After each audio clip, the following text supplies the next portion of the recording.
model itu mudah dan praktis untuk Bapak Ibu guru, ya. Dengan catatan ini yang tidak semacam saya seringkali menyampaikan model itu mudah dan praktis, ya. Itu kita sampaikan kepada Bapak Ibu guru gitu. Mungkin di kegiatan-kegiatan workshop atau diklat gitu ya, atau IHT, karena guru tidak perlu belajar yang rumit-rumit gitu di sisi back-end-nya atau di sisi latar belakangnya gitu ya. Kalau saya sering menyampaikan, Bapak Ibu ini aksesnya ya, alamatnya di sini, kemudian ini user password-nya ya. Silakan Bapak Ibu untuk mengaksesnya itu. Nah, yang kedua, kolaborasi. Yang sering kali saya sampaikan, kalau kita menggunakan LMS model, itu misalnya guru matematika, jumlah siswanya ada di satu jenjang itu ada 12 jenjang, ada 3 guru gitu ya. Ya kita harus kolaborasi gitu ya.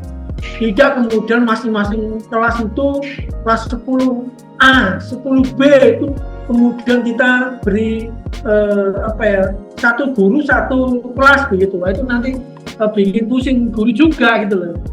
Nah, tinggal nanti pengaturannya pada saat di proses pembentukan grup ya, itu nanti bisa dipetakan lagi.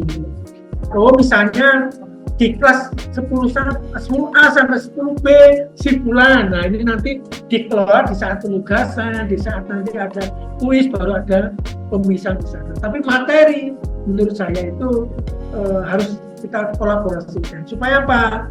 Supaya nanti lebih mudah dan ringan. Nah, yang ketiga, artinya mudah diakses. Bisa jadi mungkin kita nggak tahu jam gurunya pas longgarnya jam berapa gitu ya. Mungkin habis subuh, mungkin atau mungkin setelah Isya, mungkin baru dibuka aja online 24 jam gitu ya, online 24 jam. Karena ada beberapa sekolah itu yang membatasi waktu belajar itu juga ada gitu ya. Oke, belajarnya atau mungkin LMS-nya atau internetnya dibuka mulai jam 6 pagi sampai jam 6 sore gitu. Ada yang menyampaikan seperti itu. Harapannya di kebijakan itu adalah supaya nanti di luar jam itu mereka bisa fokus untuk kegiatan lainnya. Banyak hal yang menjadi latar belakang, dan itu di masing-masing sekolah punya kebijakan masing-masing. Nah, kemudian mudah melacak. Ini yang sering kali saya sampaikan adalah Bapak Ibu guru dengan LMS modul itu dapat nge-trace aktivitas siswa. Oh, siswa ini sudah ngirim tugas, ini sudah mengirimkan atau ini sudah mengerjakan kuisnya, anak ini sudah melakukan apa, itu semuanya bisa di-trace Bapak Ibu di LMS model. Dan ini yang saya suka awal tahun 2012 ya, di saat katakanlah saya masih menggunakan laptop ini untuk ujian online tahun 2012 itu. Orang tua juga kaget gitu ya. Ulangan hariannya itu saya sampaikan boleh diakses di warnet, bisa diakses di rumah, bisa gitu. Saya cuma menyampaikan value-nya begini.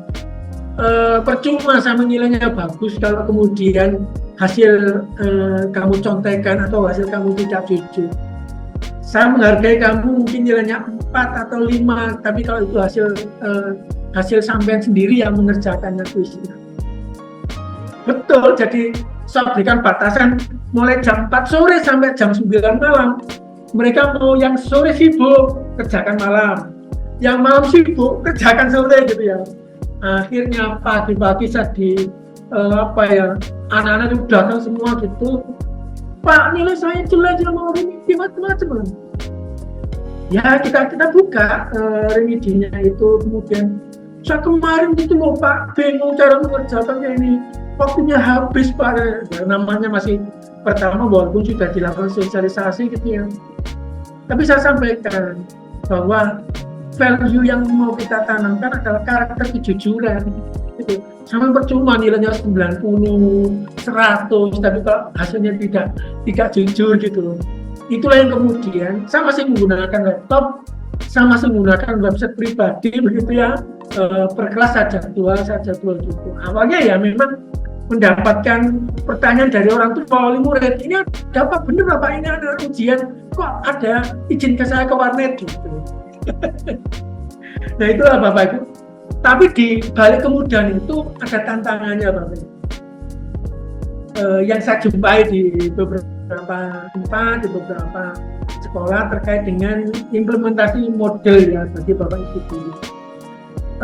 Seringkali banyak yang japri ke saya atau di forum-forum yang sering saya membuat webinar seperti ini atau diklat begitu ya, itu mesti pertanyaan yang muncul adalah kalau saya belajar model itu dimulai dari mana gitu.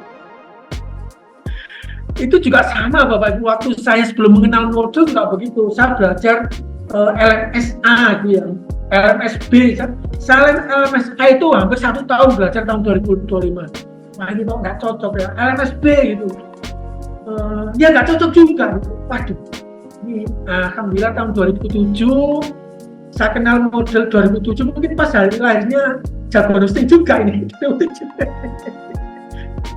2007 itu saya mengenal LMS model itu setelah ada uji petik KTIK dari Direktorat Pembinaan Sekolah Menengah Atas waktu itu. Nah, saya jadi salah satu pengawasnya, pakai aplikasi apa? Oh, model ini. Akhirnya saya belajar dari sana. Tantangannya adalah waktu itu, ini dari mana ya belajarnya ini? Karena sekolah masih banyak yang belum menggunakan model. Tidak seperti sekarang yang sudah banyak menggunakan LMS model. Rata-rata yang menggunakan waktu itu adalah UT dan perguruan tinggi. Waduh, ini gimana ya? Di sekolah ini ada tahun pelajaran, ada jenjang, ada semester 1, semester 2. Ini dari mana dulu ini? Membuat gurunya dulu atau membuat kursnya dulu? Ini itu yang saya bingung. Saya coba pelajari satu persatu. Dan alhamdulillah kemudian tahun 2029 saya kepala sekolah itu, saya mendapat kepercayaan untuk menulis salah satu panduan model itu di MPBTIK Direktorat SMA, waktu itu masih RSPI, yaitu manajemen pembelajaran berbasis TIK, menggunakan model itu. Dan dari sanalah kemudian saya mencoba untuk menuliskan tahap demi tahap itu tahun 2012 gitu ya. Gimana ya caranya supaya Bapak Ibu guru itu mudah gitu ya menggunakannya gitu. Karena kalau tidak kita atur tahap demi tahap, itu nanti akan muncul yang kedua terkait dengan pengaturan sistem. Nah, pengaturan sistem ini kaitannya sama waktu, bahasa, lokasi. Defaultnya bisa jadi mungkin di luar negeri gitu ya, waktunya berbeda dengan di Indonesia. Nah, itu kalau nggak diatur itu bisa keliru. Ini kok jamnya sekarang harusnya jam 4 sore, tapi kok ini kemarin ya, atau nah itu nanti akan berbeda waktunya gitu ya Bapak Ibu. Nah yang berikutnya, yang ketiga yang sering kali muncul adalah pencadangan berkala untuk kurs gitu ya. Walaupun mungkin saat kita menggunakan itu tentunya mungkin sudah bisa jalan. Nah, dikhawatirkan nanti kalau ini tidak kita lakukan gitu ya, tidak kita lakukan backup secara berkala, khawatirnya nanti kalau misalnya ada perubahan server, kita nggak tahu ya, mungkin 2 tahun 3 tahun yang akan datang mungkin ada perubahan server, perubahan versi model, begitu upgrade masih gagal gitu ya. Ya pencadangan kurs ini sangat-sangat diperlukan gitu, sangat dibutuhkan. Nanti saya contohkan di lab demo saya. Jadi saya membuat diklat gitu, mulai workshop model dasar 1-15 semua terdokumentasi. Saya membuat diklat kepala sekolah gitu ya, supaya kepala sekolah melakukan dukungan, saya ada dokumentasi.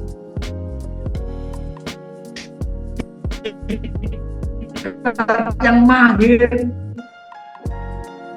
saya punya dokumentasinya, karena saya melakukan contohnya.